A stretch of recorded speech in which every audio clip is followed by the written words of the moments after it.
மனோஜுக்கும் கனகாவுக்கும் கல்யாணம் முடிஞ்ச கையோட கனகா அவங்க அம்மா மனோஜையும் கனகாவையும் கோயிலுக்கு கூட்டிட்டு வர்றாங்க. அதே கோயிலுக்கு விஜயாவும் பார்வதியும் வந்திருக்காங்க.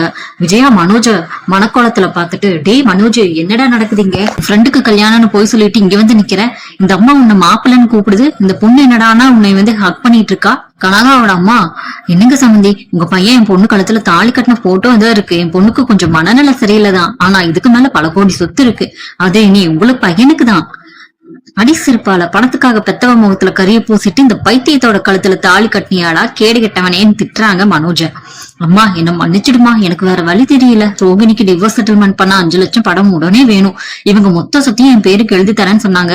அததான் நானும் தாலி கட்டிட்டேன். சீ, வாய் மூடுடா. உன்னை பெத்ததுக்கு பாறாங்களையே பெத்திருக்கலாம். பணத்துக்காக மானத்தையே வித்த உன்னை இனி என் பையன்னு சொல்லிக்கவே எனக்கு அசிங்கமா இருக்கு. என் முகத்திலேயே முழிக்காத போடா வெளியில அப்படின்ட்டு பார்வதியை கூட்டிட்டு வீட்டுக்கு போயிடுறாங்க. விஜயா வீட்டுக்கு வந்துடுறாங்க. அழுகையும் ஆக்ரோஷமா வீட்டுக்குள்ள நுழையிறாங்க. பின்னாடியே பார்வதியும் வர்றாங்க. அண்ணாமலை விஜயாவை பார்த்து, என்னாச்சு விஜயா, ஏன் இப்படி அழுதுகிட்டு கத்திட்டு வர்ற? கோயில்ல என்ன நடந்துச்சு? பார்வதி, நீயாவது என்னாச்சுன்னு சொல்லுமா, ஏன் 2 பேரும் இப்படி பேயறிஞ்ச மாதிரி வர்றீங்க? ஏன் விஜயா அழுதுகிட்டே இருக்கா? ஏன் இந்த பதற்றம்னு கேக்குறாங்க. அதுக்கு விஜயா, போச்சுங்க போச்சு, என் மானம் மரியாதை எல்லாம் போச்சு. என் தங்க பிள்ளை இப்படி போயிட்டானே. இந்த ஊர் உலகத்துல தனநிமிர்ந்து வாழ்ந்த இந்த விஜயாவோட தலையில அவன் கரிய பூசிட்டான். வயித்துல ஒரு பையன் பிறந்தான்னு வெளியே சொல்றதுக்கே எனக்கு அசிங்கமா இருக்குங்க. நான் யாருக்காக வீட்டுல எல்லார்கிட்டயும் சண்டை போட்டு முத்துவை எதிர்த்து அவனை சத்தியா வச்சேனோ அவன் என் வயித்துல அடிச்சுட்டான். ஏன் விஜயா, முதல்ல அழுகையை நிறுத்திட்டு என்ன விஷயம்னு தெளிவா சொல்லு.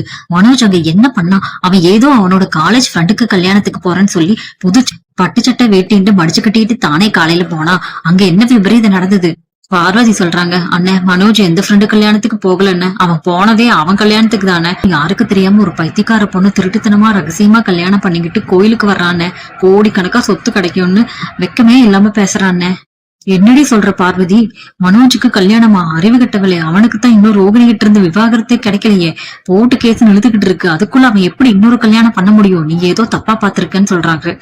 இல்லன்னு, நானே என் கண்ணால பார்த்தேன். நாங்க 2 பேரும் ராகுகால பூஜையை முடிச்சுட்டு வெளியே வரும்போது அங்க ஒரு பொண்ணு கழுத்துல மனோஜ் புது தாலியை கட்டி நிக்கிறான். அந்த பொண்ணோட அம்மா அங்க வந்து நம்ம மனோஜ மாப்பிள்ளன்னு கூப்பிடுறாங்க. அது மட்டும் இல்ல, அவங்க போன்ல மனோஜ் அந்த பொண்ணு கழுத்துல தாலி கட்ட போட்டோவை வேற ஆதாரமா முகத்துக்கு நேரா நீட்டுறாங்க.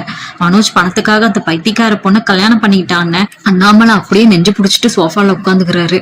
அந்த நேரத்துல வீட்டுக்கு முத்து, மீனா, ரவி, ஸ்ருதி எல்லாரும் வந்துடுறாங்க. அண்ணாமலையும் விஜயாவும் தலையில கை வச்சு ஓன்னு ஒப்பாரி வச்சுட்டு இருக்கிறத பார்த்து அதிர்ச்சி ஆகுறாங்க. என்னப்பா ஆச்சுங்க? ஏன் இந்த அம்மா இங்க நிலத்துல உட்காந்துட்டு ஒப்பாரி வச்சுக்கிட்டு இருக்கு?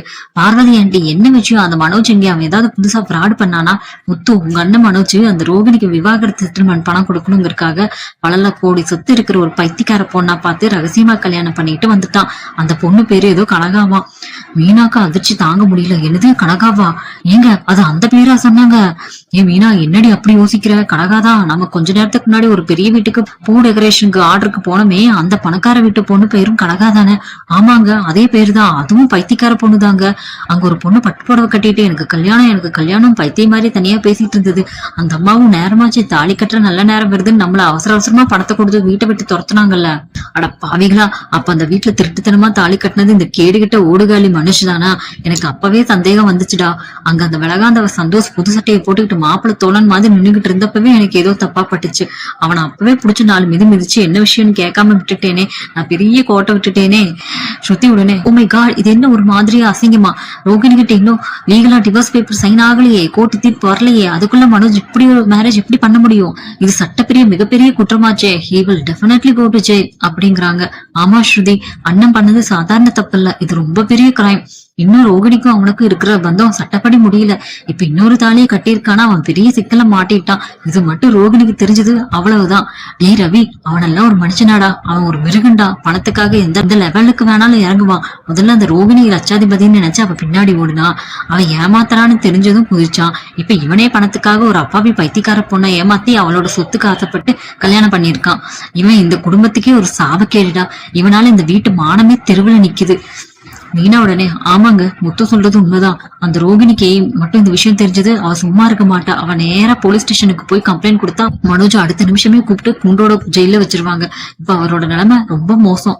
அண்ணாமலதுக்கு இனிமே அவனை பத்தி இந்த வீட்டுல யாரும் பேசாதீங்க, அவன் செத்துட்டான். எனக்கு பெத்தவங்களை மதிக்காம குடும்ப கௌரவத்தை நினைக்காம பணத்துக்காக இவ்வளவு கேவலமான அசிங்கமான காரியத்தை பண்ணவனுக்கு இந்த அண்ணாமலை வீட்டுல இடமே கிடையாது. அவனை தண்ணி தெளிச்சு தூர போடுங்க, அவன் எனக்கு மகனே கிடையாதுங்கிறாரு.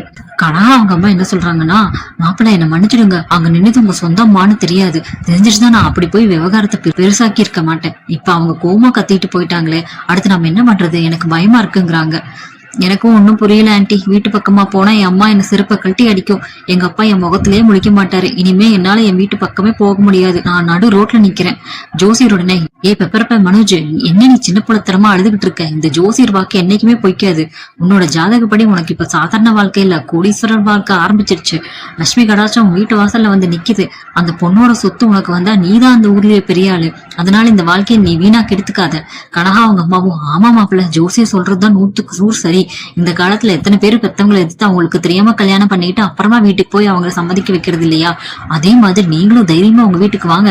உங்க அம்மாவை நானே காலைல விழுந்தாவது பேசி சம்மதிக்க வைக்கிறேன். பெத்தவங்க ஆசீர்வாதம் உங்களுக்கு வேணும்ல, வாங்க வாங்க அண்ணாமலை வீட்டுக்கு போகலாங்கிறாங்க. கனகா அதுக்கு, ஹஸ்பண்ட் நீங்க என்ன ஷோரூமுக்கு கூட்டிட்டு போய் பெரிய டிவி, ஃப்ரிட்ஜ், வாஷிங் மிஷின் எல்லாம் வாங்கி தரேன்னு சொன்னீங்களே, ஆனா இங்கேயும் நின்று பேசிட்டு இருக்கீங்க, எனக்கு போர் அடிக்குது, வாங்க நம்ம ஷோரூம் போகலாங்கிறாங்க.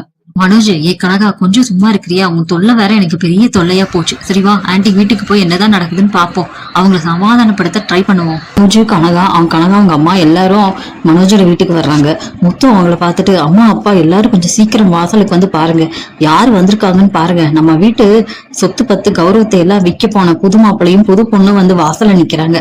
வாங்க வாங்க மீனா, வந்து ஆரத்தி எடு மீனா அப்படிங்கிறாரு. விஜயா மனோஜையும் கனகாவையும் பார்த்துட்டு, அடி செருப்பால யாருக்கு யார அடுத்து எடுக்கிறது? டே மனோஜ், உன்னை நான் தாண்டா அங்கேயே கோவில்ல வச்சு செருப்பால அடிச்சு தலைமுழுகிட்டு வந்தேன்ல, இதுக்கு அப்புறமே எந்த தைரியத்துல என் முகத்தை வச்சுக்கிட்டு என் வீட்டு வாசல்ல வந்து நிக்கிற, வெளியே போட நான் ஏன்னு சொல்றாங்க. அம்மா நான் சொல்றது கொஞ்சம் கேளுமா, தயவு செஞ்சு கோவப்படாதம்மா. என் சிச்சுவேஷன் அப்படி, வேற வழி இல்லாம தான் நான் இந்த கடுமையான முடிவை எடுத்தேன். ரோகிணிக்கு நான் விவாகரத்தை கொடுத்து செட்டில் பண்ணணும்னா எனக்கு உடனே 5 லட்சம் பணம் தேவைப்படுதுமா. அந்த பணத்துக்கு நான் எங்க போவேன்? இங்க பாருடா, என்னை இன்னும் கோபப்படுத்தாத, இதுக்கு மேல நான் மனுஷியா இருக்க மாட்டேன். நீ இப்ப இந்த இடத்த விட்டுட்டு உன் பைத்தியக்கார பொண்டாட்டியை கூட்டிட்டு ஓடல, நான் கொலகாரியா மாறிடுவேன், ஜாக்கிரதை. எனக்கு நீ மகனே இல்லடா. அண்ணாமலை கனகா அவங்க அம்மாவை பார்த்துட்டு, ஏமா அவங்கள பார்த்தா வயசுல பெரியவங்க மாதிரி தெரியுது, ஒரு குடும்பத்துல இருக்க பெரிய மனுஷி பண்ற காரியமா அது? என் பையனுக்கு இன்னும் சட்டப்படி லீகலா விவாகரத்தே ஆகல, அதுக்குள்ள உங்க பொண்ணு நல்லா இருக்கணுங்கிறதுக்காக இன்னொருத்த குடும்பத்துக்கு எடுத்து அவனுக்கு தாலி கட்ட வச்சிருக்கீங்களே, அறிவு இருக்கா உங்களுக்கு? இது என்ன நியாயம்னு கேக்குறாரு. அதுக்கு அவங்க அம்மா, என்னங்க நீங்க விவாகரத்து ஆகலைன்னா என்ன, இப்ப நாளைக்கே அந்த முதல் கொண்டாட்டி ரோகிணி போலீஸ் கம்ப்ளைண்ட் கொடுத்தா மனோஜ் ஜெயிலுக்கு போவான்னு பயப்படுறீங்களா? அதை பத்தி நீங்க கவலைப்படாதீங்க, என்கிட்ட பல கோடி சொத்து இருக்கு. உங்க பையன் ஜெயிலுக்கு போனா கூட அடுத்த நிமிஷமே பணபலத்தை வச்சு பெரிய வக்கீல வச்சு நான் வெளியில கூட்டிட்டு வந்துருவேன். நீங்க அதை பத்தி எல்லாம் யோசிச்சு பயப்படாதீங்க. நிறுத்துங்கம்மா உங்க பணப்பேச்ச. பணம் இருந்தா என்ன வேணா பண்ணலாமா? ஒருத்தனோட வாழ்க்கைய, ஒரு குடும்பத்தோட கௌரவத்தை இப்படித்தான் உங்க பணத்தை வச்சு விலைக்கு வாங்குவீங்களா? உங்க பணமும் சொத்தும் ஒரு கேடாங்கிறாங்க. நான் ஒண்ணு அவசரப்பட்டு விலைக்கு வாங்கலைங்க, இப்போதைக்கு என் பொண்ணை உங்க பையன் கிட்ட முறைப்படி ஒப்படைச்சிட்டேன். நீங்க பெரிய மனசு பண்ணி 2 பேரையும் வாழ்த்து வீட்டுக்குள்ள சேர்த்துக்கோங்க, அது போதும், அது அவங்க நல்லா வாழ்வாங்க அப்படிங்கிறாங்க. விஜயா டென்ஷன் ஆகி, இங்க பாருங்கம்மா, நீங்க பெரிய பணக்காரங்க வீட்டு மனுஷங்கிறதுனாலதான் இவ்வளவு நேரம் எங்க வீட்டுக்காரர் பொறுமையா பேசிட்டு இருந்தாரு. இதுக்கு மேல உங்க யாருக்குமே ஒரு இன்ச்சு கூட மரியாதை கிடையாது. விஜயா மனோஜோட ரூமுக்குள்ள போய் அவனோட துணிமணிகளை எல்லாம் பெட்டி படிக்கையோட போட்டு தூக்கி வந்து எறியறாங்க. அம்மா என்னமா பண்ற நீ? என் துணியெல்லாம் ஏமா இப்படி தெருவுல தூக்கி போடுற? எனக்கு இங்க வாழ உரிமை இல்லையா? பெத்தவங்களை மதிக்காம குடும்பமானத்தை தெருவுல வித்துட்டு திருட்டுத்தனமா போய் கல்யாணம் பண்ணிக்கிட்டு வந்த உடனே இந்த அண்ணாமலை வீட்டுக்குள்ள சேர்த்துக்கணுமாடா? போடா வெளியில, இந்த பைத்தியக்காரியோட போய் எங்கேயாவது தெருவுல நின்று பிச்சைடு, இல்ல குடும்பம் நடத்து. அவங்க வச்சிருக்காங்களே பல கோடி சொத்து, அதை உங்க தலையில மாட்டி வச்சுட்டு அழுங்க எல்லாரும். என் வீட்டு வாசப்படி மிதிச்சா வெட்டிடுவேங்கிறாங்க விஜயா. முத்து சொல்றாரு, டே மனோஜ், இனிமேலும் நீ இங்க நின்று கெஞ்சினா என் கை சும்மா இருக்காது. அம்மா சொன்ன மாதிரி இந்த தெருவுல கிடைக்கிற துணியை எடுத்துக்கிட்டு ஓடி போயிடு. இனிமே இந்த வெயில் கூட உன் மேல படக்கூடாது. நீ அந்த குடும்பத்துக்கே ஒரு கரும் புள்ளிடாங்கிறாரு. கனகா அதுக்கு, ஜாலி, துணிமணி எல்லாம் பறக்குது, கலர் கலரா இருக்கு. ஹஸ்பண்ட், நம்ம இங்க இருக்க வேண்டாம், வாங்க, இந்த வீடு நல்லாவே இல்ல, நம்ம பெரிய ஷோரூம் போய் புதுசா டிவி, வாஷிங் மிஷின் எல்லாம் வாங்கலாம், வாங்க ஹஸ்பண்ட்ங்கிறாங்க. மனோஜ் பைத்தியக்கார பொண்ணோட தெருவுல நிக்கிறத ஊரே பாக்குது. அண்ணாமலையும் விஜயாவும் கேட்டை சாத்திட்டு அவமானம் தாகாம வீட்டுக்குள்ள வந்துட்டு அழுகுறாங்க.